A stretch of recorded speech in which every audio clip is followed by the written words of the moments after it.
ನಲ್ಲಿ ಇದು ಒಂದು ಐತಿಹಾಸಿಕ ತೀರ್ಮಾನ. ಈಗ ಪರ್ಮಿಷನ್ ಬೇಕಂತ ಯಾರ್ದು ಎ ಖಾತಾ ಇದೆ ಅವರಿಗೆ ಇದೆ ಪರ್ಮಿಷನ್ ಕಟ್ಟಲಿಕ್ಕೆ. ಫಸ್ಟ್ ಈಗ ಬಿ ಖಾತಾದು ಶುರುವಾತ್ ಆಗಿದೆ, ಸ್ಟಾರ್ಟಿಂಗ್ ಆಗಿದೆ. ಯಾಕಂದ್ರೆ ಜನ ಹತ್ರ ಯಾವುದೋ ಡಾಕ್ಯುಮೆಂಟ್ಸ್ ಇದ್ದಿಲ್ಲ. ಸರಿಯಲ್ಲ. ಈ ಸರ್ಕಾರದಲ್ಲಿ ಒಂದು ಸ್ಟ್ರಾಂಗ್ ಸ್ಟೆಪ್ ತಗೊಂಡು ತೀರ್ಮಾನ ಮಾಡಿದ್ದಾರೆ.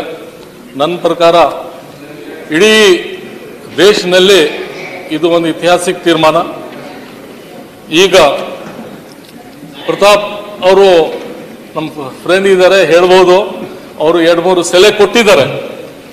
ಅದ್ರ ಮೇಲೆ ನಾನು ಪರ್ಸನಲಿ ಆಫೀಸರ್ ಜೊತೆಗೆ ಡಿಸ್ಕಸ್ ಮಾಡಿ ಡೆಫಿನೆಟ್ಲಿ ಅದ್ರ ಬಗ್ಗೆ ಎಲ್ಲರಿಗೆ ಪರಿಹಾರ ಆಗಬೇಕು.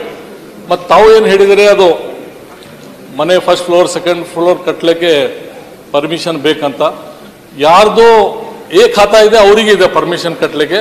ಫಸ್ಟ್ ಈಗ ಬಿ ಖಾತಾದು ಶುರುವಾತ್ ಆಗಿದೆ, ಸ್ಟಾರ್ಟಿಂಗ್ ಆಗಿದೆ. ಯಾಕಂದ್ರೆ ಜನ ಹತ್ರ ಯಾವುದೋ ಡಾಕ್ಯುಮೆಂಟ್ಸ್ ಇದ್ದಿಲ್ಲ. ಸರಿಯಲ್ಲ ಸಚಿವರು. CMC TMC ನಲ್ಲಿ ಯಾವುದೂ ರೆಕಾರ್ಡ್ ಇದ್ದಿಲ್ಲ. ಈಗ ಈ ಪ್ರೊಸೆಸ್ ಸ್ಟಾರ್ಟ್ ಆಗಿದೆ. ಅದ್ರ ಸಲಗೆ ಡೆಫಿನೆಟ್ಲಿ ಮುಂದೆ ತಾವು ಏನು ಹೇಳಿದಿರಿ ಅದ್ರ ಬಗ್ಗೆ ನಾವು ಏನೋ ತೀರ್ಮಾನ ಸರ್